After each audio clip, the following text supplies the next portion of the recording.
കേളകം കൊട്ടിയൂർ പഞ്ചായത്തുകളായി സ്ഥിതി ചെയ്യുന്ന പാലുകാച്ചിമല ഹരിത ടൂറിസം കേന്ദ്രമായി പ്രഖ്യാപിച്ചു. മാലിന്യമുക്തം നവകേരളം ജനകീയ ക്യാമ്പയിന്റെ ഭാഗമായാണ് ടൂറിസം കേന്ദ്രം ഹരിതമാക്കിയത്. കൊട്ടിയൂർ പഞ്ചായത്ത് പ്രസിഡന്റ് റോയ് നമ്മുടാകം ഉദ്ഘാടനം ചെയ്തു. കേളകം കൊട്ടിയൂർ പഞ്ചായത്തുകളായി സ്ഥിതി ചെയ്യുന്ന പാലുകാച്ചിമല ഹരിത ടൂറിസം കേന്ദ്രമായി പ്രഖ്യാപിച്ചു. മാലിന്യമുക്തം നവകേരളം ജനകീയ ക്യാമ്പയിന്റെ ഭാഗമായാണ് ഇവിടെ എത്തുന്ന സന്ദർശകർക്ക് പാഴ്വസ്തുക്കൾ വേർതിരിച്ച് നിക്ഷേപിക്കാൻ ബിന്നുകൾ, വൃത്തിയുള്ള ശുചിമുറികൾ, സൂചന ബോധവൽക്കരണ ബോർഡുകൾ ഉൾപ്പെടെ ഒരുക്കി ടൂറിസം കേന്ദ്രം ഹരിതമാക്കിയത്. കേളകം പഞ്ചായത്ത് ഹരിതകർമ്മസേനയാണ് ആവശ്യമായ ബിന്നുകൾ സൗജന്യമായി നൽകിയത്. കൊട്ടിയൂർ പഞ്ചായത്ത് പ്രസിഡന്റ് റോയ് നമ്മുടാകം ഉദ്ഘാടനം ചെയ്തു. ഫോറസ്റ്റ് ഡിപ്പാർട്ട്മെന്റ് വെച്ചിരിക്കുന്ന പൈസ കൂടാതെ ഹാങ്ങിങ് ഫെൻസിംഗ് പഞ്ചായത്തും കൂടി വെച്ച് ശാന്തിഗിരിയും അതുപോലെ തന്നെ കൊട്ടിയൂരുമായിട്ട് ബന്ധപ്പെടുന്ന ആ മേഖല 500 മീറ്റർ കൂടി പൂർത്തിയാക്കാൻ വേണ്ടി ഞങ്ങൾ ഇപ്രാവശ്യം പൈസ വെച്ചിട്ടുണ്ട്.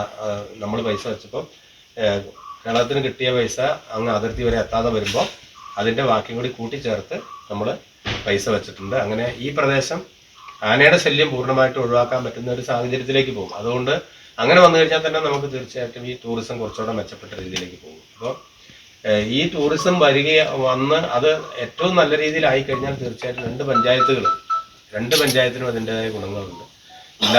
എല്ലാവരും ഉറ്റുനോക്കുന്നത് അത് തന്നെയാണ്. മലയോര മേഖല ആയതുകൊണ്ട് തന്നെ ടൂറിസം വന്നു കഴിഞ്ഞാൽ മാത്രമാണ് ഇനി നമുക്ക് നമ്മുടെ മേഖലകൾ ശക്തിപ്പെടുകയുള്ളൂ, അല്ലെങ്കിൽ അവിടുത്തെ ജനങ്ങൾക്ക് കൂടുതൽ ഉപകാരമാവുള്ളൂ. കേരളം പഞ്ചായത്ത് പ്രസിഡന്റ് CT അനീഷ് അധ്യക്ഷത വഹിച്ചു. പഞ്ചായത്ത് അംഗങ്ങളായ തോമസ് പുളിക്കക്കണ്ടം, സജീവൻ പാലുമ്മി, ജീജ ജോസഫ്, ലൈസ ജോസ് തടത്തിൽ, ഉദ്യോഗസ്ഥരായ രമേശ് ബാബു കോയിറ്റി, പി അനിത, വനസംരക്ഷണ സമിതി പ്രസിഡന്റ് ജോർജ് കുട്ടി കുപ്പക്കാട്ട്, സെക്രട്ടറി PV സജിത്ത് തുടങ്ങിയവർ സംസാരിച്ചു. News bureau, Peravoor.